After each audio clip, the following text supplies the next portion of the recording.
सुमित कुमार, अमना फिर से कह रहे हैं गुड इवनिंग। अक्षय, तृप्ति, जय, अनुभव, रोकी। हाँ, बड़े हैं तो भाई, एकदम फर्स्ट क्लास। उम्मीद कर रहा हूँ कि क्लास आपकी सही से चल रही है, आप मुझे देख पा रहे हैं। ऑडियो वीडियो सही है भाई। शुभेंदु, जना, विशाल, नितिन, राहुल, जय, आशीष, शुभम, विशाल, अक्षय, बढ़िया है, ओके है, स्टार्ट हो गई है। ठीक ठीक। साक्षी गुड इवनिंग, हिमांशी, जय, सबको नमस्ते नमस्ते नमस्ते। चलो शुरू करते हैं जी क्लास। आज हम क्लास में जो वेव चैप्टर चल रहा है हमारा, इसे हम पूर्ण रूप से खत्म कर देंगे। इलेक्ट्रोमैग्नेटिक वेव, वैद्युत चुंबकीय तरंगे, लास्ट क्लास में मैं आपको पढ़ा रहा था। उम्मीद कर रहा हूं कि आप सबको उनके नाम याद होंगे। ठीक है, तो एक चीज देखना, एक थोड़ा सा हम इसी चैप्टर में थोड़ा सा आगे की तरफ बढ़ते हैं। इसे बेटा अगर मैं आपसे कहूं कि जैसे हमारे पास में प्रिज्म है, ये एक ग्लास का प्रिज्म मैंने लिया है, कांच का एक प्रिज्म है, और इसके मैंने ऊपर हमने क्या किया, सन की लाइट डाली। सन की लाइट कैसे लाइट होती है? White light. व्हाइट लाइट बेटा, लाइट जब प्रिज्म के ऊपर डलती है तो कितने रंगों में टूटती है ये? आप कहेंगे सर 7 रंगों में टूट जाती है। तो लाइट जब प्रिज्म पर डलेगी तो 7 रंगों में टूट जाएगी। 1 2 3 में सिंपल ऐसे दिखा रहा हूं, ठीक है।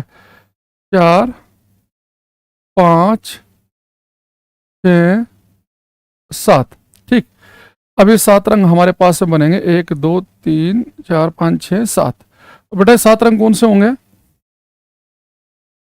ये 7 रंग होंगे VIBGYOR, V I B G Y O R, VIBGYOR. तो आपको पता है कि जब लाइट प्रिज्म से पास करती है तो 7 रंगों में टूट जाती है। वो 7 रंग होते हैं विबग्योर, वायलेट से लेकर रेड तक के। ठीक है, दूसरा जो बेटा लाइट 7 रंगों में टूटती है, इस घटना को हम क्या कहते हैं? डिस्पर्जन, वर्ण विक्षेपण। ये मैं आपको पढ़ा चुका हूं लाइट वाले चैप्टर में। अगर आपके बैच में लाइट चैप्टर हो गया है तो, नहीं हुआ है तो आगे पढ़ लेंगे। डिस्पर्जन ऑफ लाइट, प्रकाश का वर्ण विक्षेपण। तो अगर आपसे कोई कहे कि लाइट का प्रिज्म से गुजरकर 7 रंगों में टूट जाना, यह घटना क्या कहलाती है? तो बेटा लाइट का प्रिज्म से गुजर के 7 रंगों में टूटना, इसे हम कहते हैं डिस्पर्जन, प्रकाश का वर्ण विक्षेपण। प्रकाश का वर्ण विक्षेपण, प्रकाश का वर्ण विक्षेपण। ठीक है, तो मान के चल रहा हूं मैं कि यहां तक की बात आपको पता है। ठीक है, अब बात करते हैं थोड़ा सा आगे की। अब बेटा लाइट प्रिज्म पर डली, 7 रंग में टूट गई प्रिज्म से पास करके। अगर ये लाइट जो प्रिज्म से गुजर के 7 रंगों में टूटी, अगर ये लाइट 7 रंगों में ना टूटा करती तो क्या होता? आप कहते सर क्या होता? लाइट सीधी निकल जाती। फिर मान लो कि लाइट प्रिज्म पर टकराई, अगर ये 7 रंग में नहीं टूटती तो सीधी निकल जाती है, ऐसे सीधी निकल जाती।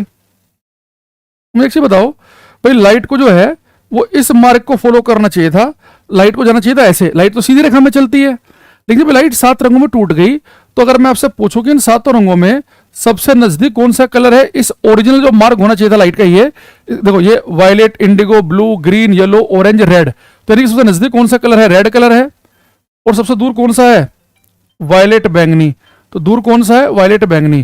तो पेपर में क्वेश्चन आता है कि जब लाइट प्रिज्म से गुजर के 7 रंगों में टूटती है तो किस रंग का विचलन, किस रंग का डेविएशन सबसे कम होता है? कौन सा रंग सबसे कम विचलित होता है? जो ओरिजिनल मार्ग होना चाहिए था लाइट का, उससे सबसे कम विचलित कौन सा रंग हो रहा है? हम बोलेंगे लाल रंग। और ज्यादा कौन सा हो रहा है? बैंगनी। तो लाइट के प्रिज्म से गुजर के 7 रंगों में टूटने पर लाल रंग का डेविएशन, विचलन सबसे कम होता है, जबकि बैंगनी जो कलर है इसका डेविएशन होता है ज्यादा। जब लाइट 7 रंगों में टूटी तो इन 7 कलर में जो लाल रंग है वो तो सबसे नजदीक है ओरिजिनल मार्ग के। ओरिजिनल मार्ग तो है ना डॉटेड लाइन वाला, और ये बैंगनी दूर है।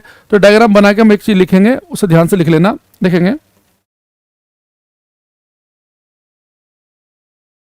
After a splitting of white light into 7 colors after splitting of white light into 7 colors, comma, red color deviates least while violet color deviates most। बेटा बहुत इंपॉर्टेंट क्वेश्चन है ये 7-8 बार तो मैं अलग अलग पेपर में देख चुका हूं। ये बहुत इंपॉर्टेंट क्वेश्चन में से एक है, इसे जरूर याद करेंगे, हिंदी में लिखेंगे। ये टेक्नीशियन ग्रेड 3 में रेलवे ने इस बार कम से कम बता रहा हूं 5-6 सेट में पूछा है क्वेश्चन, सेम अलग अलग सेट में घुमा फिरा के। तो लिखेंगे श्वेत प्रकाश के 7 रंगों में, श्वेत प्रकाश के 7 रंगों में टूटने पर लाल रंग का विचलन सबसे कम, जबकि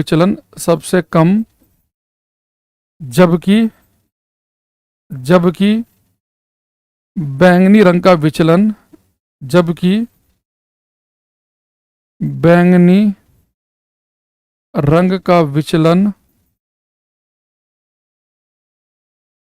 सबसे अधिक होता है,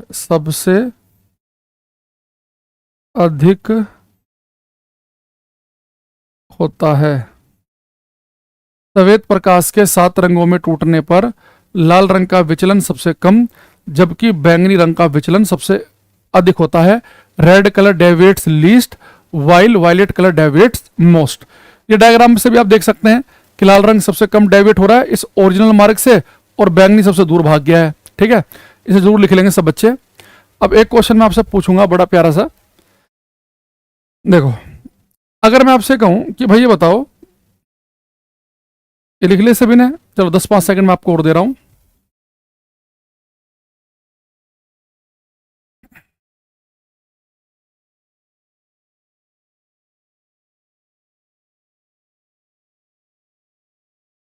ओके देखो, अगर मैं आपसे कहूं बेटा आपने आकाश में मुंह उठा के देखा रात में किसी टेलीस्कोप की हेल्प से, और आपको 4 तारे दिखाई दिए, और ये 4 तारे जो हैं ये आपको अलग अलग रंग के दिख रहे हैं। एक तारा दिख रहा है लाल, एक हरा, एक नीला और एक पीला। अगर मैं आपसे कहूं कि 4 अलग अलग रंग के तारे हैं, लाल, हरा, नीला और पीला, इन चारों तारों में अगर आपसे कोई पूछे कि सबसे गर्म तारा कौन सा है, किसका टेम्परेचर सबसे ज्यादा है, तो आप किस पर टिक लगा के आओगे?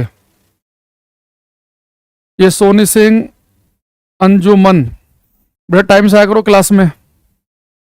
7:45 का मतलब 7:45, ये 7:49 पे आकर राधे राधे, नमस्ते, हेलो, गुड मॉर्निंग ये नहीं करनी क्लास में। तो इन चारों तारों में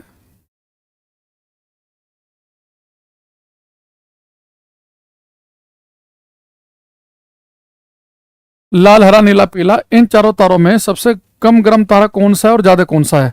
देखो बेटा अगर इन चारों तारों में अगर मेरे से कोई पूछे कि उसका गर्म तारा कौन सा होगा, देखो मेरे पास कुछ जहां आए हैं लाइन से लगातार गलत हैं, चाहे रवि हो, अक्षय हो, अमन्ना हो, राहुल हो, करुणा हो, विशाल हो, जयदीप हो, अक्षय, तनु, प्रफुल्ल। भाई क्या हो आपकी क्लास में सारे बच्चे गलत आंसर देंगे, एक भी ठीक नहीं देगा? एक सिंगल बच्चे का आंसर सही नहीं है मेरे सामने।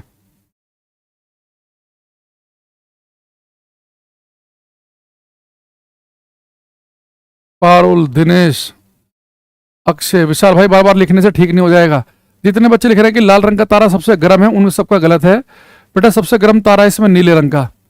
अगर 4 अलग अलग रंग के तारे हैं, उनमें नीले रंग का जो तारा है, जो नीला रंग फेंक रहा है, सबसे गर्म है, और लाल रंग का जो तारा है वो सबसे कम गर्म है। इन चारों में नीला अधिक गर्म और लाल सबसे कम गर्म है। ये क्वेश्चन जब पेपर में आ जाए ना, तो इसे आप यहाँ क्लास में लगातार लाइन से गलत आंसर दे रहे हैं, ऐसे बच्चा पेपर में गलत लिख के आता है। अब देखो मेरे बताने के बाद आंसर सही आने लगे हैं, अब कोई मतलब नहीं आंसर सही देने का। यहां देखो, याद करो, अगर मैं आपसे पूछूं कि भाई लाइट 7 रंगों से मिलकर बनी है, इन 7 रंगों में सबसे ज्यादा वेवलेंथ तरंग दैर्घ्य किस रंग की है, तो सब बच्चों को पता होगा। ठीक है, किन 7 में? शुभेंदु जना कह रहे हैं मैंने ब्लू बोला था, नहीं मेरे पास तो नहीं आया आपका कमेंट ब्लू कलर का कुछ भी। ठीक है, देखो बेटा आप कहेंगे सर सबसे ज्यादा वेवलेंथ होती है लाल रंग की, लाल रंग की वेवलेंथ ज्यादा होती है, वेवलेंथ को लिखते हैं लैम्डा से, और बैंगनी की कम होती है। तो और मैंने आपको क्या बताया था पिछली क्लास में, जिस रंग की वेवलेंथ तरंग दैर्घ्य ज्यादा उसकी फ्रीक्वेंसी और एनर्जी कम होती है। नहीं, जो लाल रंग है इसकी वेवलेंथ ज्यादा होती है लेकिन इसकी फ्रीक्वेंसी और एनर्जी होती है कम। और जो बैंगनी रंग का तारा है इसकी फ्रीक्वेंसी एनर्जी होती है सबसे ज्यादा। यानी कहने का मतलब ये है कि जिसकी वेवलेंथ ज्यादा है हमने पढ़ रखा है कि उसकी फ्रीक्वेंसी एनर्जी कम होगी। जो रंग लाल रंग फेंक रहा होगा जो तारा, वो सबसे कम एनर्जेटिक होगा, सबसे कम ऊर्जा वाला होगा, सबसे ठंडा तारा होगा वो। इसकी फ्रीक्वेंसी एनर्जी लाल की कम है, उससे ज्यादा होगी ऑरेंज की, उससे ज्यादा होगी पीले की, फिर हरे की और ज्यादा, नीले की और ज्यादा, बैंगनी की, आसमानी की और ज्यादा, बैंगनी की और ज्यादा। तो यानी कि जो नाम नीचे लिखा हुआ है उसकी फ्रीक्वेंसी एनर्जी ज्यादा होती है। हमने 4 तारे कौन से लिए थे? लाल, हरा, नीला, पीला। इन चारों तारों में सबसे ज्यादा जो फ्रीक्वेंसी एनर्जी बनेगी वो नीले रंग के तारे की बनेगी, यानी सबसे ज्यादा तापमान उसका होगा। लेकिन पेपर में आप ये बात भूल जाओगे कि लाल रंग की वेवलेंथ ज्यादा है तो उसकी फ्रीक्वेंसी एनर्जी ऊर्जा कम है। जो तारा लाल रंग फेंकेगा कम ऊर्जा वाला होगा, इसलिए कम गर्म होगा।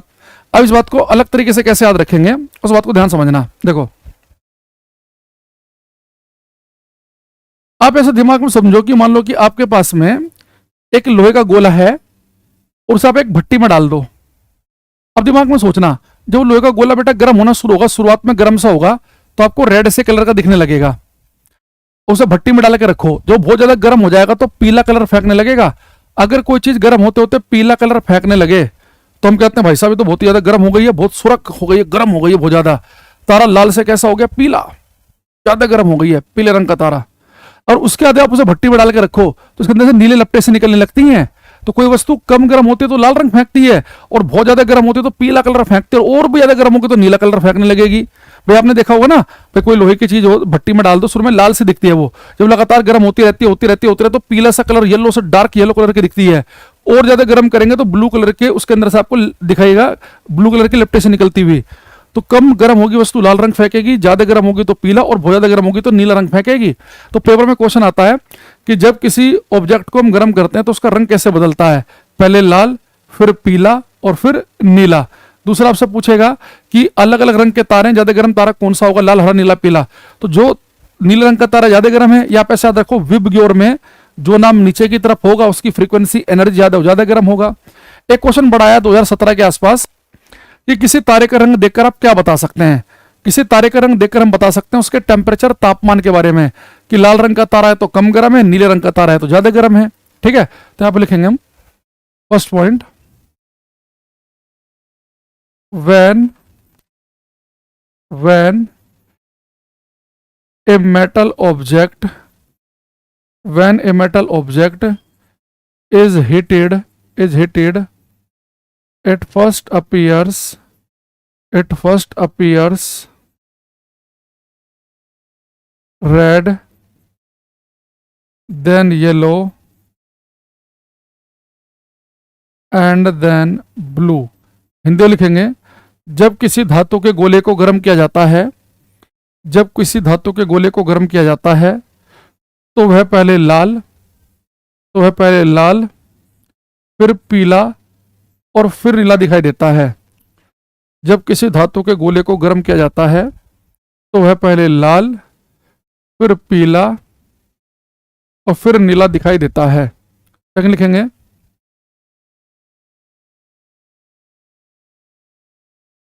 in given 4 stars red, green, blue and yellow blue one will be most hot। Hindi में लिखेंगे, दिए गए चार तारों लाल, हरे, नीले और पीले में, दिए गए 4 तारों लाल, हरे, नीले और पीले में नीले रंग का तारा अधिक गर्म होता है। दिए गए 4 तारों लाल, हरे, नीले और पीले में नीले रंग का तारा अधिक गर्म होता है। In given 4 stars red, green, blue and yellow blue one will be most hot. तीसरी लाइन क्या बताई थी मैंने आपको कि किसी तारे का रंग देखकर हम क्या बता सकते हैं? उसके तापमान के बारे में कि लाल रंग का तारा है तो कम गर्म होगा, नीला है तो ज्यादा गर्म होगा। तो किसी तारे का रंग हमें बताता है उसके तापमान और एनर्जी के बारे में कि नीले रंग का जो तारा है उसकी एनर्जी तापमान ज्यादा है, लाल रंग वाले का कम है। तो थोड़ा पॉइंट लिखेंगे, the colour of A star, the colour of A star gives information about its temperature and energy। किसी तारे का रंग हमें उसके तापमान और ऊर्जा के बारे में जानकारी देता है। किसी तारे का रंग हमें उसके तापमान और ऊर्जा के बारे में जानकारी देता है। The colour of A star gives information about its temperature and energy. तीसरा बेटा लाइन याद रखना, इंपॉर्टेंट है ये, ठीक है। हमने क्या देखा कि जब किसी हम धातु के गोले को गर्म करेंगे तो मैंने कहा कि वो पहले लाल सा दिखता है, ज्यादा गर्म होने पर पीले कलर फेंकने लगेगा और ज्यादा गर्म होने पर नीला कलर। दूसरा मैंने क्या बोला आपसे, दूसरी लाइन ये बोली कि किसी तारे का रंग हमें उसके तापमान ऊर्जा के बारे में बताएगा। और ये क्या बताया था कि अलग अलग रंग के तारे हैं, लाल, हरा, नीला, पीला। तो उसमें लाल रंग का तारा कम गर्म है, नीला रंग का तारा ज्यादा गर्म है। एक बेटा एक फैक्ट और लिख लेना इसमें लिखेंगे, the temperature of the outer surface of sun is 6000 kelvin. सूर्य की बाहरी सतह का तापमान 6000 केल्विन है। सूर्य की बाहरी सतह का तापमान 6000 केल्विन है। बेटा क्वेश्चन आ जाता है में कि सन की आउटर सरफेस का तापमान कितना है, 6000 केल्विन। ये डिग्री सेल्सियस से बनता है 5727 डिग्री सेल्सियस। केल्विन में से अगर आप 273 घटा देंगे, 273 सब्ट्रैक्ट कर देंगे तो डिग्री सेल्सियस आ जाता है। तो पेपर में पूछता है कि टेम्परेचर कितना, 6000 केल्विन, या कई बार वो लिख देगा लगभग 6000 डिग्री सेल्सियस। भाई 5727 और 6000 में ज्यादा फर्क नहीं है, 273 का ही है। तो कई बार वो डिग्री सेल्सियस में भी 6000 लिख देता है, हालांकि ज्यादा स्टैंडर्ड वैल्यू है 6000 केल्विन, डिग्री सेल्सियस में 5727। अगर आपसे पूछे कि सन की कोर जो है अंदर, कोर का जो अंदर का टेम्परेचर वो कितना, वो तो बहुत ज्यादा है, 2 × 10⁻7 केल्विन है, यानी कि 2 करोड़ केल्विन। तो अंदर वाले पार्ट का जो टेम्परेचर है वो तो 2 × 10⁻7 केल्विन है, और आउटर सरफेस का कितना है, 6000 केल्विन। ठीक है। एक क्वेश्चन आता है घर में कि अगर आपको बहुत ही हाई टेम्परेचर नापने हो तो हम किसका यूज करते हैं। तो हाई टेम्परेचर नापने के लिए एक इंस्ट्रूमेंट होता है, उसका हम यूज करते हैं, उसे हम बोलते हैं पायरोमीटर। तो एक लिखेंगे, to measure high temperature pyrometer is used. उच्च तापमान मापने के लिए पायरोमीटर का उपयोग किया जाता है। उच्च तापमान मापने के लिए पायरोमीटर का उपयोग किया जाता है। To measure high temperature pyrometer is used. ठीक है। एक कुछ छोटी छोटी सी बातें हैं जिन्हें आप ध्यान रख सकते हैं। ठीक है। अब आते हैं बेटा अपना प्योर जो हम पढ़ रहे थे लास्ट क्लास में, एक बार वापस से आते हैं। इलेक्ट्रोमैग्नेटिक वेव जो मैंने आपको साथ बताई थी, मैं मान के चल रहा हूं कि पिछली क्लासेज में आप आए थे और आप लाइव क्लास तभी ले रहे हैं जब पिछली क्लास कंप्लीट कर रखी है। तो मुझे एक तो ये बताना है कि इलेक्ट्रोमैग्नेटिक वेव में किस वेव की खोज किसने की और एक किस वेव का यूज कहां होता है। ये छोटी छोटी सी 2 बातें आपको और बतानी है। तो मैं एक बार फिर से शॉर्टकट में नाम लिख देता हूं इनके। हमने पिछली क्लास में तो कई बार लिखे ही थे। एक था रेडियो वेव, रेडियो तरंगे, एक था माइक्रोवेव, सूक्ष्म तरंगे। हिंदी वाले बच्चों को उनके इंग्लिश नाम याद हो गए होंगे। इंफ्रारेड, अवरक तरंगे, इंफ्रारेड अवरक तरंगे। एक ये विजिबल लाइट जो हमने आज पढ़ा कि 7 रंगों से मिलकर बनी होती है, और लाइट में लाल रंग की वेवलेंथ ज्यादा होती है और बैंगनी की कम। एक होता अल्ट्रावायलेट रेज, पराबैंगनी किरणें, एक एक्स रेज, एक्स किरणें, एक गामा रेज, गामा किरणें। ठीक है। हमारे पास ये 7 इलेक्ट्रोमैग्नेटिक वेव हैं। इनमें बेटा हम देखते हैं डिस्कवरी, खोज, किस वेव की खोज किसने की। इसमें सबसे इंपॉर्टेंट है एक्सरे का। अगर आप कुछ भी याद नहीं करना चाहते तो एक्सरे का तो याद कर ही लेना कि जो एक्सरे है इसकी खोज किसने की। सबसे ज्यादा यही रिपीट होता है। ये यूपी का फेवरेट क्वेश्चन है। ये ये आने को बिहार में भी आता है, रेलवे के अंदर भी आता है, एसएससी में भी पूछता है, पर यूपी वाले बहुत पूछते हैं इसे। एक्सरे की खोज की है W.C. रोंजन ने, Wilhelm canard Röntgen, Wilhelm canard Röntgen ने। तो एक्सरे की खोज की है विल्हेम कनार्ड रोंजन ने, W.C. रोंजन।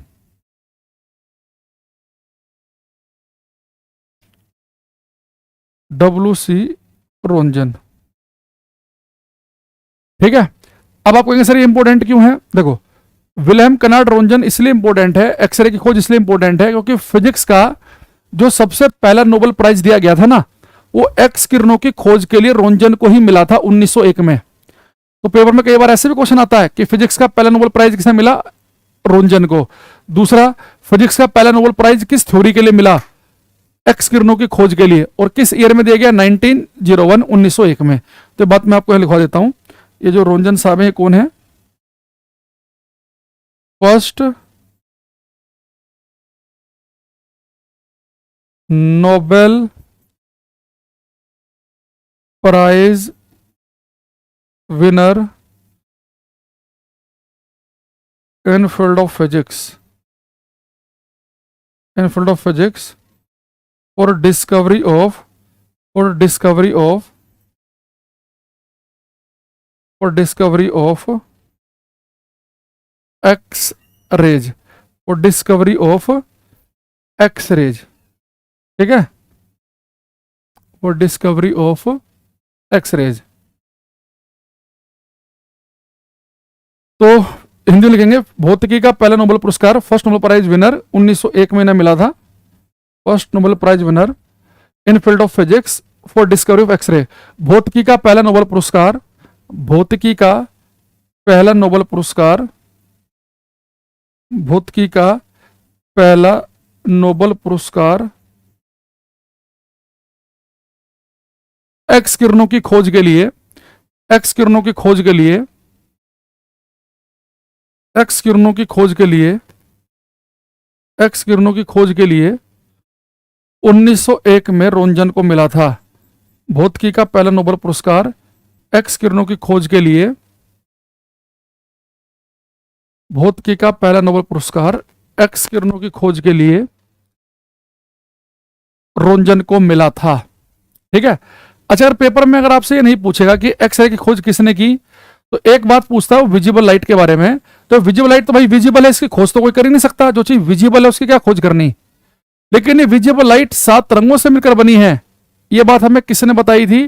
तो कोई आपसे पूछे कि विजिबल लाइट 7 रंगों से मिलकर बनी है, ये बात हमें बताई थी न्यूटन ने। यह भी टेक्नीशियन ग्रेड 3 के पेपर में कम से कम 4-5 सेट के अंदर पूछी गई, तो अलग अलग तरीके से। तो इसे भी ध्यान रखना कि जो इसमें लिखेंगे visible light is a combination of 7 colours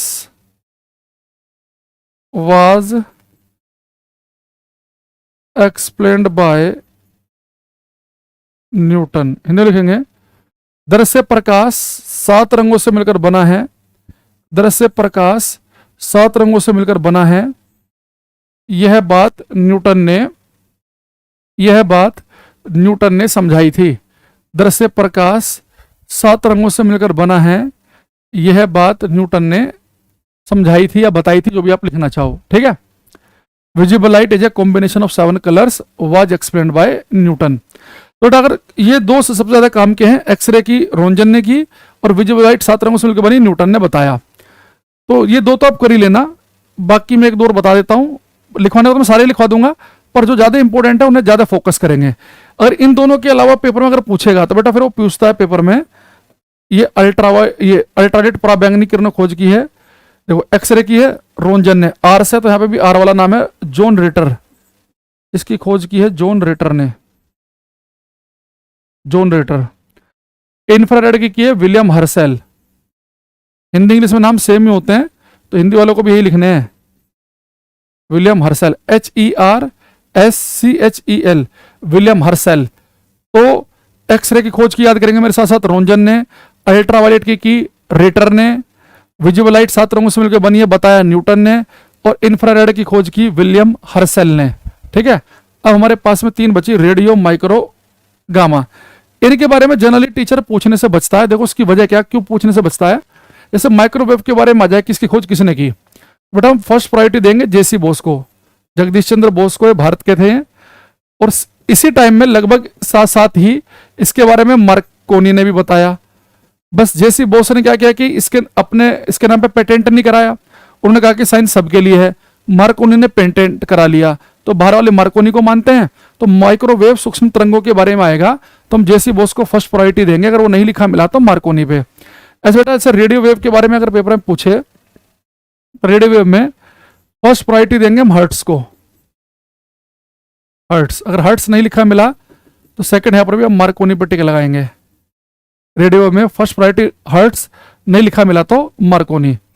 बेटा जो गामा है, गामा किरणों में फर्स्ट प्रायोरिटी हम देंगे पॉल विलार्ड को। अरे ये पॉल विलार्ड नहीं लिखा मिला तो हम टिक लगाएंगे हेनरी बैकुरल पे, हेनरी बैक्यूरल, हेनरी बैकुलर। हेनरी बैकुलर वही है जो आपने केमिस्ट्री में पढ़े होंगे। इन्होंने रेडियो एक्टिविता की खोज भी की है। तो दोबारा सुनेंगे, यहाँ पे हर्ट्स नहीं तो मार्कोनी, यहाँ जेसी बोस नहीं तो मार्कोनी, यहाँ पे हर्सेल, 7 रंग से मिलकर बनी है न्यूटन ने बताया, यूवी रेज जॉन रेटर ने, एक्स किरणों के रोंजन ने, गामा के लिए पॉल विलार्ड, नहीं लिखा मिलेगा तो हेनरी बैकुरल। एक बार आप इन्हें लिख लो, जैसे आप लिख लो तो मुझे बताना, ठीक है। जैसे आपका कंप्लीट हो जाए तो आप मुझे बताएंगे।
कंप्लीट, डन, ओके, बहुत बढ़िया।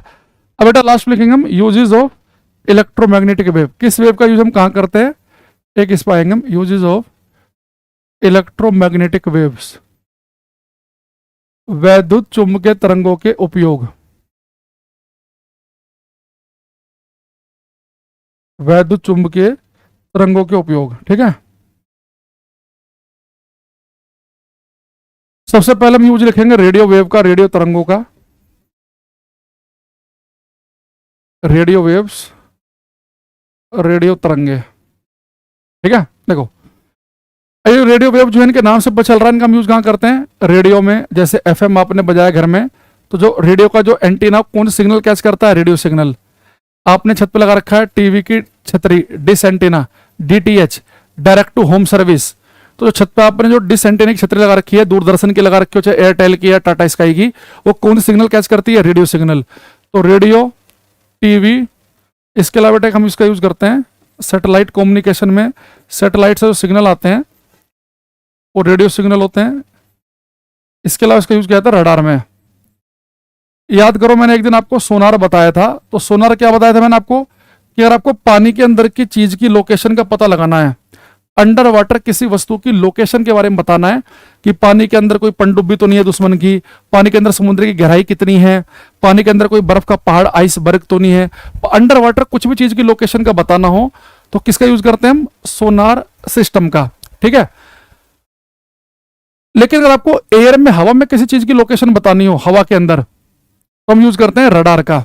जैसे दुश्मन का कोई फाइटर जेट हमारे एयर स्पेस में तो नहीं आ रहा, दुश्मन की कोई मिसाइल तो नहीं आ रही। आपने देखा होगा ना से कि भाई आयरन डोम सिस्टम जो है इजराइल का, वो क्या करता है कि जैसे मान लो कि कोई मिसाइल जब उसकी तरफ को आती है तो आयरन डोम सिस्टम का एक पार्ट जो होता है रडार, वो ये बताएगा कि भाई एक मिसाइल जो है आ रही है इतनी स्पीड से, इस डायरेक्शन से आ रही है। फिर आयरन डोम का दूसरा सिस्टम क्या करेगा, एक अपनी तरफ से मिसाइल छोड़ेगा। भाई एक मिसाइल आ रही है उधर से, रडार से हमें पता चल गया कि हमारे एयर स्पेस में एक मिसाइल आ रही है, एक मिसाइल और छोड़ी जाएगी अपनी तरफ से। अभी जो छोड़ी हमने मिसाइल, ये क्या करेगी, दुश्मन की मिसाइल के ठीक बगल में जाके फट जाएगी। जब ये फटेगी तो अपनी हीट से, आंख से उसे भी खत्म कर देगी, तो दोनों मिसाइलें हवा में खत्म हो जाएंगी। तो बहुत सारा मलबा नीचे गिरता है, तो उससे कई बार लोग इंजर हो जाते हैं उस मलबे की वजह से। वो कई कई किलो के लोहे के पार्ट्स रहते हैं, इसलिए वहां पर लोग क्या करते हैं, जैसे दुश्मन की मिसाइलें उनके एयर स्पेस की तरफ आती हैं तो पूरे के पूरे इजराइल में उस एरिया में सायरन बजने शुरू हो जाएंगे। तो सायरन बजने का मतलब ये होता है कि आप लोग जहां पर भी है आप तुरंत बंकर में चले जाओ। हो सकता है कि बहुत भारी कोई पार्ट टुकड़ा गिरे, वो किसी घर पे गिरे, घर टूट जाए, किसी व्यक्ति की गाड़ी में जा रहा है, व्यक्ति के ऊपर गिरा तो व्यक्ति खत्म हो जाएगा। तो कई बार बहुत सारी इंजरी, बहुत सारी मौतें जो है उस डेब्रीज की वजह से, उस जो मलबा उसकी वजह से भी होती हैं। और कई बार ऐसा भी होता है कि मान लो कि 50 मिसाइलें आई, 46-47 को खत्म कर दिया गया, 2-3 जो है वो रह गई, तो वो भी टकरा सकती है। इसलिए वहां पे उन्होंने पूरा हर घर के साथ बंकर बना रखे हैं, हर एक मॉल में, हर स्कूल में, हॉस्पिटल में, हर जगह बंकर सिस्टम बने हुए हैं। तो सारी इंफॉर्मेशन कौन देता है उन्हें? वो रडार से पता चलता है कि हमारे एयर स्पेस में क्या आ रहा है। रडार की फुल फॉर्म क्या होती है? Radio detection and ranging. Radio detection and ranging, तो इसकी बेटा फुल फॉर्म है रेडियो डिटेक्शन एंड रेंजिंग। तो राडार, DAR, रडार की फुल फॉर्म होती है रेडियो डिटेक्शन एंड रेंजिंग। ठीक है। सेकंड लिखेंगे हम, एक काम करेंगे, इसे थोड़ा सा जगह ज्यादा घेर रहा है, इसे ऐसे लिख देते हैं, रेडियो डिटेक्शन एंड रेंजिंग। ठीक। Radar, RADAR, radar. ठीक है। सेकंड है माइक्रोवेव, सूक्ष्म तरंगे। माइक्रोवेव सूक्ष्म तरंगे,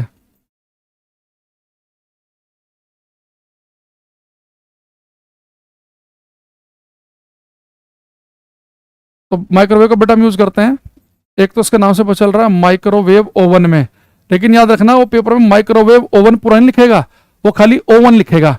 तो घरों में जो माइक्रोवेव ओवन होते हैं ना, वो जो खाना वाना गर्म करने के लिए, पिज्जा विजा बनाने के लिए, तो जो माइक्रोवेव ओवन है उनमें कौन से वेव का यूज किया जाता है? माइक्रोवेव का, माइक्रोवेव ओवन।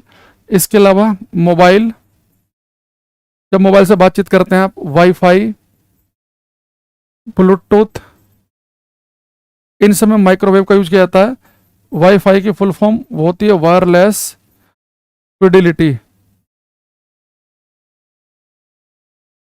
Wireless fidelity. तो वायरलेस फिडिलिटी इसकी फुल फॉर्म है।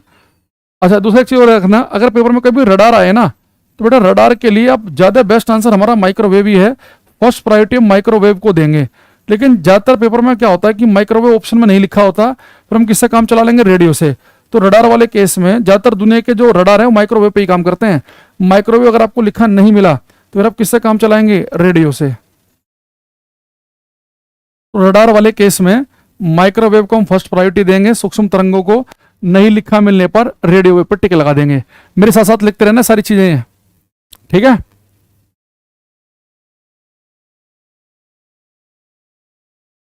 चलो अब आते हैं थर्ड पे, इंफ्रारेड अवरक्त तरंगे। ये बेटा आपके लिए इंपॉर्टेंट है, इंफ्रारेड अवरक्त। इंफ्रारेड वेव का यूज किया जाता है कैमरे में, सॉरी कैमरा कह रहा हूं, रिमोट में।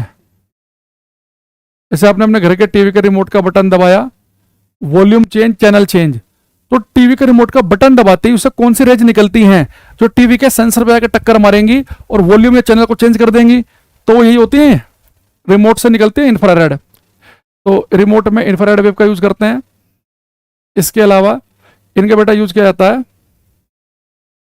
थर्मल इमेजिंग में। थर्मल इमेजिंग समझ रहे हो, जैसे इंसानों की बॉडी से हीट, देखो मैंने आपको बताया था पिछली क्लास में कि अगर कोई भी वस्तु गर्म है तो उसके अंदर से इंफ्रारेड वेव निकलेगी निकलेगी। हमारे बॉडी का तापमान 37 डिग्री होता है तो हमारी बॉडी से भी इंफ्रारेड वेव निकलती है। तो इस जो हमारी शरीर से जो गर्मी निकल रही है, जो इंफ्रारेड वेव निकल रही है, उनकी हेल्प से हमारी इमेज बनाई जा सकती है, उसे हम कहते हैं थर्मल इमेजिंग। तो थर्मल इमेजिंग में भी इनका यूज किया जाता है। इंफ्रारेड वेव का यूज उन कैमरों में भी किया जाता है जो फोग में, कोहरे में भी फोटो खींच लें, अच्छे फोटो खींच लें। तो फोग में अच्छे फोटो खींचने वाले कैमरों में भी यूज करते हैं। थर्मल इमेजिंग में शरीर से निकलने वाली गर्मी की सहायता से जो फोटो बनाए जाते हैं उन्हें बोलेंगे थर्मल इमेजिंग। लेकिन पेपर में ज्यादातर इसमें आता है रिमोट वाला केस। ठीक है, फोर्थ लिखेंगे हम विजिबल लाइट, दृश्य प्रकाश। विजिबल लाइट, दृश्य प्रकाश। अगर मैं आपसे पूछूं ये बताओ कि हम विजिबल लाइट, दृश्य प्रकाश का यूज कहां करते हैं? विजिबल लाइट का तो बच्चा बताएगा।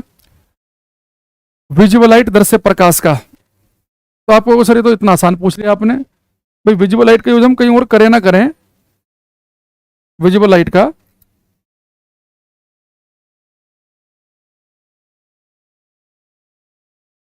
भाई किसी चीज को देखना होगा तो लाइट चाहिए ना। घर में अगर अंधेरा हो तो हम स्विच क्यों ऑन करते हैं बाहर से आते ही कमरे का, ताकि लाइट हो तो हम चीजों को देख पाए। तो इसका हम यूज करते हैं इन विजन, वस्तुओं को देखने में, वस्तुओं को देखने में यूज करते हैं इसका हम विजिबल लाइट का। इसके अलावा फोटोसिंथेसिस में, प्रकाश संश्लेषण में, फोटोसिंथेसिस प्रकाश संश्लेषण में, फोटोसिंथेसिस प्रकाश संश्लेषण में। ठीक है, पेड़ पौधे प्रकाश संश्लेषण की प्रक्रिया के लिए विजिबल लाइट का यूज करते हैं प्रकाश संश्लेषण के लिए। एक बड़ा जैसे वाईफाई होता है ना, एक होता है ऐसे लाईफाई। लाईफाई भी ऐसे ही वाईफाई की तरह की टेक्नोलॉजी है इंटरनेट यूज करने की। तो इसका यूज करते हैं हम लाइट, इसका फुल फॉर्म होती है लाइट फिडिलिटी। ये लाईफाई जो है ना थोड़ा मैं सिक्योर वाईफाई, जैसे मान लो कि जो वाईफाई होता है ना उसका फायदा क्या है कि वाईफाई का आपने इस कमरे में रखा तो वाईफाई दूसरे कमरे में भी, किचन में भी, आपके बाथरूम तक भी उसकी सारे के सारे उसके रेंज रहेंगी। लाईफाई क्या होता है कि एक ही कमरे में इसके ज्यादा रेंज नहीं रहेगी, क्योंकि इस कमरे में लगाएंगे तो इसी कमरे में रहेगी, पर ये सिक्योर रहता है। इसे हैक वगैरह करना नहीं होता, कई बार लोग दूसरे का वाईफाई हैक करके भी यूज कर लेते हैं, तो इसे हैकिंग इसकी आसान नहीं है। ये सिक्योर होता है कि भाई एक ही कमरे में, एक ही क्षेत्र में इसका यूज कर सकते हैं, ये बगल वाले कमरे में बाहर तक नहीं जाएगा। तो सिक्योर कम्युनिकेशन के लिए यूज किया जाता है इसका। बस ये कि इसकी रेंज ज्यादा नहीं होती वाईफाई की तरह कि भाई एक कमरे में लगाया तो बाकी कमरों के अंदर भी यूज कर लो, ये सिक्योर होता है। तो लाईफाई में लाइट फिडिलिटी कहते हैं इसे हम। इसके अलावा एक जो है ये जो विजिबल लाइट का हम एक यूज करते हैं बेटा लेजर लाइट में। बचपन में आपने जलाई हो ना लेजर लाइट, कि बटन दबाए लाल रंग की लाइट निकल रही है, नीले रंग की लाइट निकल रही है, तो लेजर में। तो लेजर की फुल फॉर्म के लिए मैं आपको लिखवा रहा हूं यहाँ पे, लेजर की फुल फॉर्म याद रखना, light amplification, light amplification by stimulated emission of radiation, light amplification by stimulated emission of radiation। इसकी फुल फॉर्म आपको याद रखनी है, ठीक है। मैं यहाँ पे देखो लिख भी देता हूँ आपके लिए, लेजर के लिए LASER, लेजर की फुल फॉर्म है light amplification by stimulated emission of radiation. Li-Fi की फुल फॉर्म क्या है? Light fidelity. वाईफाई की फुल फॉर्म क्या लिखवाई थी? वायरलेस फिडिलिटी, ठीक है। अब आएंगे हम पांचवे पे, अल्ट्रावायलेट रेज, पराबैंगनी किरणों पर। ये बेटा जो अल्ट्रावायलेट रेज है, पराबैंगनी किरणें, इनका हम यूज कहां करते हैं? पराबैंगनी किरणों का देखो इनका हम यूज करते हैं, आपने अपने घर में देखा होगा कि अगर आपके घर में अच्छी कंपनी का वो लगाओ, एक्वागार्ड, मतलब वो लगाओ वाटर प्यूरिफायर, एक्वागार्ड लगा हुआ है, कैंट का आरओ लगा हुआ है घर में मान लो आपके, या प्योरिट का लगा हुआ है, जो अच्छी कंपनी के होते हैं उनमें आप देखना यूवी भी लिखा होता है। और हेमा मालिनी ऐड करती है ना कि पानी के अंदर कुछ अशुद्धि ऐसी होती हैं जो पानी को उबालने से भी दूर नहीं होती, तो पानी के अंदर की वो इंप्योरिटी जो उबालने से भी दूर ना हो, उन्हें कौन दूर करता है? Ultraviolet rays. तो हमारे घर में जो आरओ है उसके अंदर जहां पे पानी प्यूरिफाई होता है, वहां पे जहां पे पानी फिल्टरों से पास हो रहा होता है, तो उसे अच्छे आरओ में अल्ट्रावायलेट रेज से भी पास कराते हैं। अल्ट्रावायलेट रेज उन बैक्टीरिया को भी किल कर देती हैं जो उबालने से भी दूर ना हो, तो इनका हम यूज करते हैं वाटर प्यूरिफिकेशन में, जल को शुद्ध करने में, वाटर प्यूरिफिकेशन में, जल को शुद्ध करने में। अच्छा, एक वो नहीं होता जैसे जहां पर ये किसान लोग अपना वो सारा अनाज वगैरह रखते हैं, क्या बोलते हैं उसे, दिमाग से मेरे नाम जा रहा है उसका, अरे वो नहीं होता कई बार कि मान लो कि आपने कोल्ड स्टोरेज जो होते हैं, जहां पे मान लो कि आपका ज्यादा उत्पादन हो गया आलू का और अभी अच्छा रेट नहीं आ रहा, तो आप कोल्ड स्टोरेज में रखवा देते हैं, तो वहां पर भी कि बैक्टीरिया से चीजें खराब ना हो, तो वहां पे भी अल्ट्रावायलेट रेज का यूज किया जाता है, पराबैंगनीकरणों का, ताकि जो बैक्टीरिया पनपे भी उस जहां पे वो सामान रखा हुआ है तो उन्हें खत्म कर दें। तो बैक्टीरिया किल करने के लिए इनका यूज किया जाता है, to kill harmful bacteria, to kill harmful bacteria. Bacteria की स्पेलिंग सही है?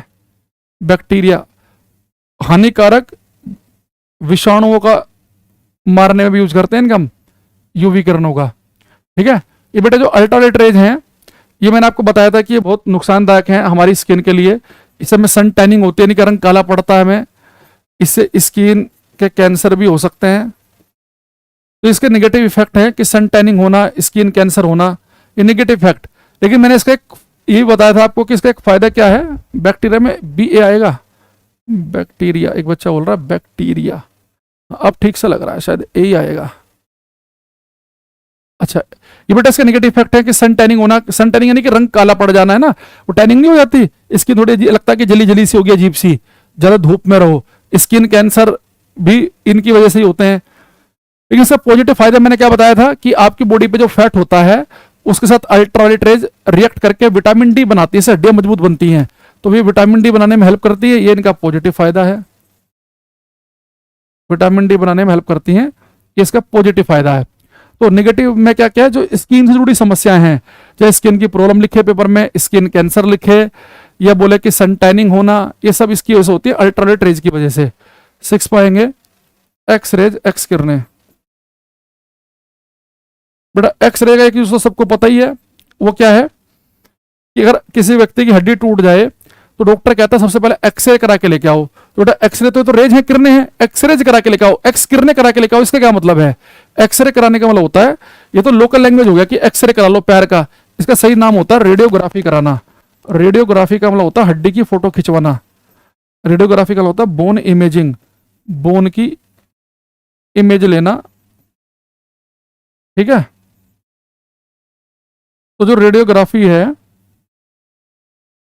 रेडियोग्राफी में यानी कि बोन की इमेज लेने में यूज करते हैं इसका हम। ठीक है, तो बोन की इमेज लेने में इसका उपयोग किया जाता है। ठीक है, इसके अलावा जैसे बेटा किसी की हड्डी टूट गई, उसका एक्सरे लिया तो हड्डी में कहाँ दरार है पता चल गया।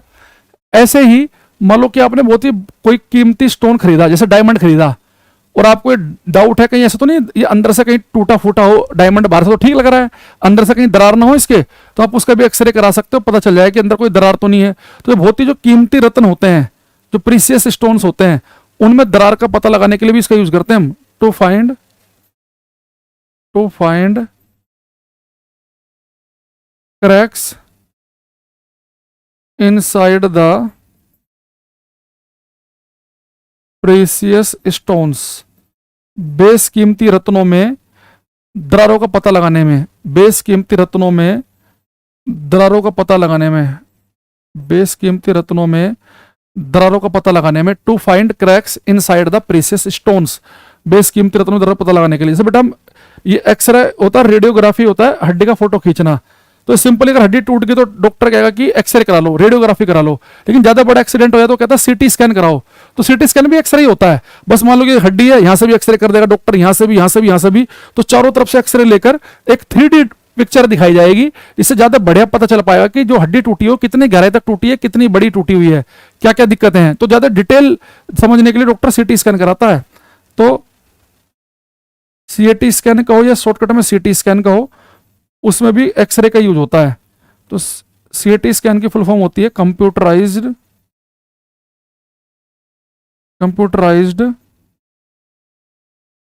Automated automated tomography. Computerised automated tomography, इसकी फुल फॉर्म है सीएटी की, कंप्यूटराइज्ड ऑटोमेटेड टोमोग्राफी। ठीक है। तो एक्सरे का काम क्या है? सीटी स्कैन करना या रेडियोग्राफी करना, हड्डी का फोटो, सिंपल फोटो खींचना। या मैंने क्या बताया कि भौतिक कीमती रत्नों में दरारों को पता लगाने के लिए भी इसका यूज करते हैं। एक्सरे का यूज हम मोलिकुलर स्ट्रक्चर की स्टडी करने के लिए भी करते हैं, किसी अणु की संरचना का अध्ययन करने के लिए। जैसे डीएनए मोलिक्यूल की जो स्टडी है वो एक्सरे की हेल्प से की गई थी। तो यहां पे लिखेंगे टू स्टडी मोलिकुलर स्ट्रक्चर, अणु की संरचना का अध्ययन करने में, अध्ययन करने में, टू स्टडी मोलिकुलर स्ट्रक्चर, अणु की संरचना का अध्ययन करने में। ठीक है। अब हम लास्ट पे आएंगे, गामा रेज का यूज कहां किया जाता है? गामा रेज, बेटा देखो जो गामा रेज होती है ना, गामा किरणें, इनका यूज किया जाता है कैंसर के ट्रीटमेंट में, कैंसर के उपचार में। तो कैंसर के कई उपचार होते हैं। एक होता है कीमोथेरेपी, कि भाई बंदे को स्लो पॉइजन, एक धीमा जहर दिया जाएगा ताकि उसके शरीर में जो बहुत ही तेजी के साथ जो सेल्स बढ़ रही होती हैं। देखो कैंसर क्या है भाई, मान लो कि हमारी बॉडी में कुछ अनवांटेड सेल जिनकी हमें जरूरत नहीं है, अगर वो बहुत ही तेजी के साथ ग्रो करने लगे तो उनको गुच्छे का गुच्छा गुच्छा गुच्छा बनना शुरू हो जाएगा। वो सेल्स बहुत तेजी के साथ बढ़ने लगेंगी तो क्या करती हैं, जो अच्छी सेल्स है जिनकी जरूरत है, जो कोशिकाओं की सेल्स की जरूरत है बॉडी को, उन्हें दबाने लगेंगी। तो सफोकेशन से अच्छी सेल्स मरने लगेंगी, तो बाकी ऑर्गन डैमेज होने लगेंगे। वो इतनी ज्यादा फैल जाती हैं, वो रोज बढ़ती है, दिन दूनी रात चौगनी तरक्की करती हैं वो।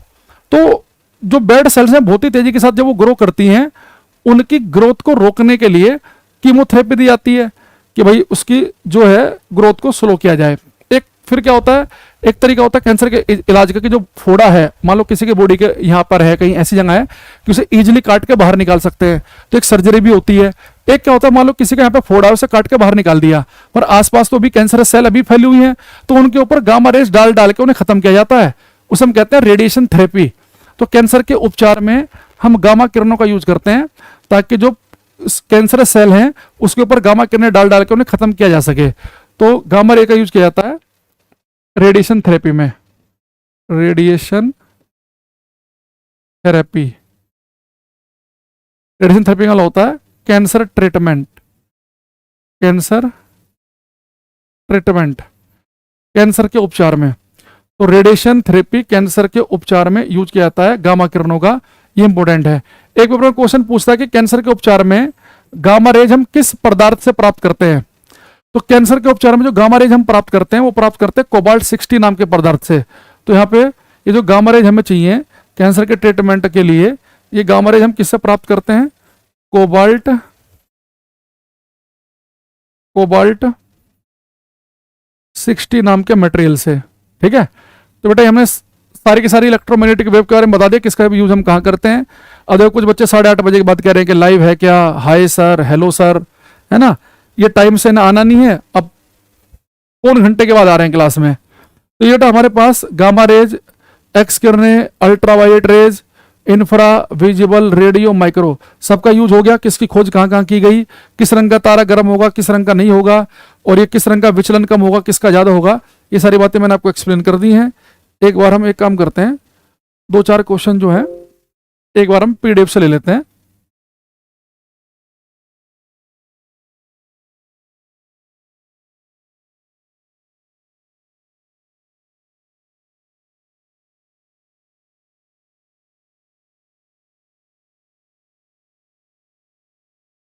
तो सबसे पहले एक आसान सा क्वेश्चन बताएंगे, ये करो सब बच्चे।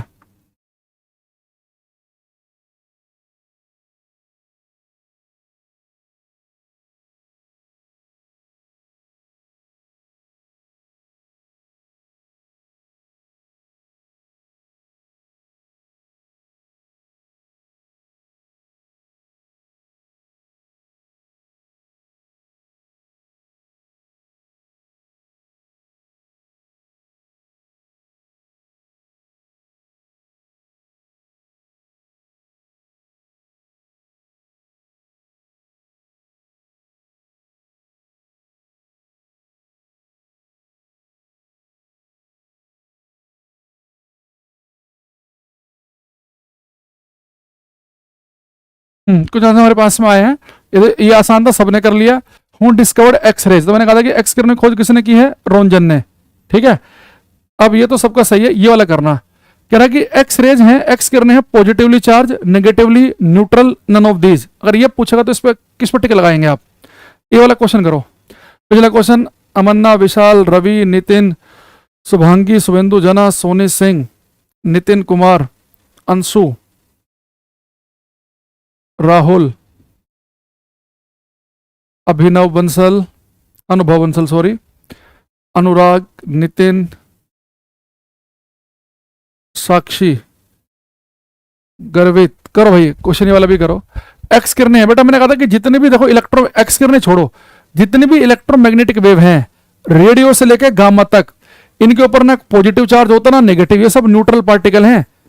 पेपर में एक्स किरणें पूछे, गामा पूछे, रेडियो, माइक्रो, कोई सी पूछे, जो इलेक्ट्रोमैग्नेटिक वेव होती हैं, कोई सी भी इलेक्ट्रोमैग्नेटिक वेव पूछ ले, सात की सात में से सबके सब के ऊपर कोई चार्ज नहीं होता, न्यूट्रल, उदासीन, ना पॉजिटिव चार्ज ना नेगेटिव। ठीक है, तो जो बच्चे इसका आंसर सी बता रहे हैं उनका एकदम बिल्कुल ठीक आंसर है, बाकी गलत है।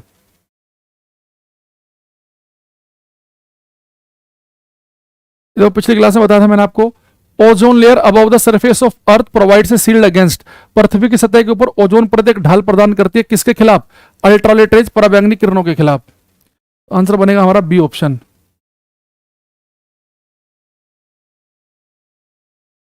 एक बड़ा प्यारा क्वेश्चन जो है ये मुझे मिला है साउंड वाले चैप्टर से, ये वाला करना, देखते हैं कौन सही करेगा। क्वेश्चन का नंबर जरूर लिखना भाई, और ये राम राम नमस्कार करने वाले बच्चे क्लास में टाइम से आया करें।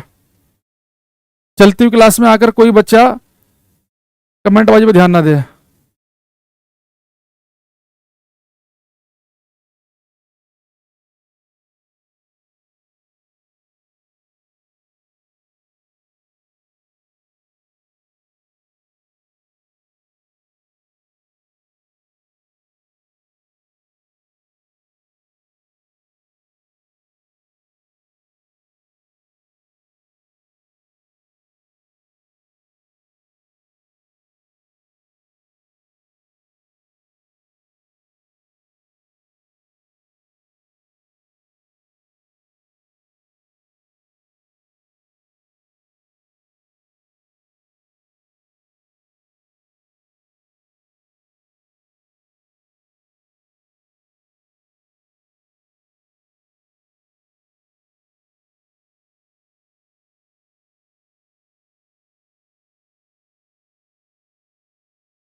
कुछ आंसर मेरे पास में आ रहे हैं। इसने कहा है कि नम हवा में ध्वनि का वेग शुष्क वायु की तुलना में अधिक होता है क्योंकि नम हवा में है। कह रहा velocity of sound in moist air, मैंने आपको बताया था ना ह्यूमिडिटी बढ़ने पर जो मोइस्ट एयर होती है उनमें साउंड तेज चलता है ड्राई एयर की अपेक्षा। क्यों, तो ये कह रहा है कि less pressure than dry air. देखो प्रेशर का तो साउंड की स्पीड कोई फर्क पड़ता ही नहीं, इसे तो हटा दो।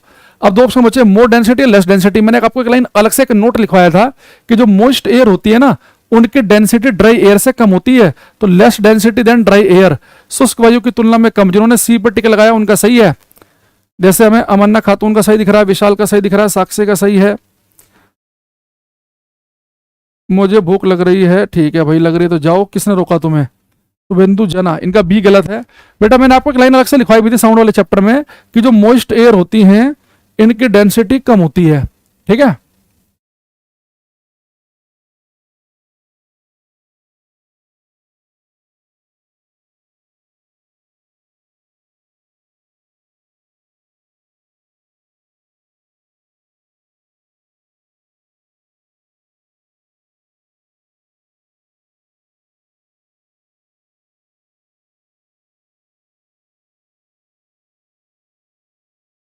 एक मैं चाहूंगा कि आप ये वाला क्वेश्चन करें। ये करो, इसे लिखा है कि which of the following is not a property of X ray. कह रहा है कि इनमें से एक्सरे की कौन से प्रॉपर्टी नहीं है। तो पहले में लिखा है they are deflected by electric field, ये वैद्युत क्षेत्र से विक्षेपित हो जाती है। बेटा अभी हमने एक क्वेश्चन पढ़ा था कि जो एक्स किरणें हैं इनके ऊपर ना तो पॉजिटिव चार्ज होता ना ही नेगेटिव चार्ज, तो जिन किरणों के ऊपर कोई चार्ज है ही नहीं उनके ऊपर इलेक्ट्रिक मैग्नेटिक फील्ड का कोई प्रभाव नहीं पड़ता। तो ये कह रहा है कि they are deflected by electric field, ये बात गलत है। तो ये कह रहा है कौन सा गुण नहीं है, मेरा आंसर सही है। एक्स किरणें जो हैं ये जितने भी इलेक्ट्रोमैग्नेटिक वेव हैं इनके ऊपर इलेक्ट्रिक मैग्नेटिक फील्ड का कोई प्रभाव नहीं पड़ता। वैद्युत क्षेत्र चुंबकीय क्षेत्र प्रभाव डालते हैं चार्ज पार्टिकल पे, आवेशित कणों पे, इलेक्ट्रॉन प्रोटॉन पर। तो बी में लिखा है कि they are not deflected by magnetic field. हाँ, मैग्नेटिक फील्ड से कोई प्रभाव नहीं पड़ेगा, ये बात सही है। इनकी एनर्जी ये बहुत हाई पेनिट्रेट करती है, हाँ ये बहुत अंदर तक घुस जाती है किसी चीज के अंदर, पेनिट्रेशन बहुत हाई है, ये भी ठीक है। इनकी वेवलेंथ विजिबल लाइट से कम है। देखो मैंने आपको लिखवाया था वेवलेंथ रेडियो की ज्यादा होती है, गामा की सबसे कम। तो जो एक्स किरणें हैं इनकी वेवलेंथ तो कम होती है विजिबल लाइट से, ये भी ठीक है। तो ये जो सही है वो मेरा आंसर नहीं है, हमें नहीं वाला ढूंढना है। तो ए इसका करेक्ट आंसर है इस क्वेश्चन का, ठीक है। दूसरा, ये बेटा जब मैंने आपको 7 इलेक्ट्रोमैग्नेटिक वेव बताई हैं, इनमें एक चीज ध्यान रखना। हाँ ये तो हमने लिखवा दी सारी बातें, ठीक। चलो बेटा ये आपका चैप्टर हो गया खत्म। तो जिस बैच में मैंने बताया था कि काफी क्लासेस हो गई हैं, उनका केवल अब एक चैप्टर बचता है फ्लूइड। तो अब हम 2-3 क्लास के अंदर जो पुराने बैच हैं उन्हें खत्म कर देंगे, जिनमें काफी क्लासेस हो चुकी हैं। बाकी जिनके टॉपिक बचे हैं, जो नए बैच हैं जिनमें अभी 1-2 चैप्टर ही हुआ है, उनके साथ रंगारंग कार्यक्रम कंटिन्यू रहेगा। तो अब आज के लिए हम इतने रखते हैं, बाकी हम मिलेंगे कल, ठीक है। तो कल तो भाई क्लास नहीं, सॉरी आपके साथ, कल एक्चुअल में मेरे ऑफलाइन में क्लास लग गई है। कोई टीचर ने हो सकता है छुट्टी कर लेता है ना कई बार, तो ऑफलाइन में सैटरडे को लेता हूँ। तो कल किसी मजबूरी में क्लास मेरी लग गई है, शायद कोई टीचर अवेलेबल नहीं होगा। तो अब आपके साथ मेरे साथ होगी क्लास परसों, ठीक है। तब तक के लिए thank you, bye, take care everybody, bye everyone.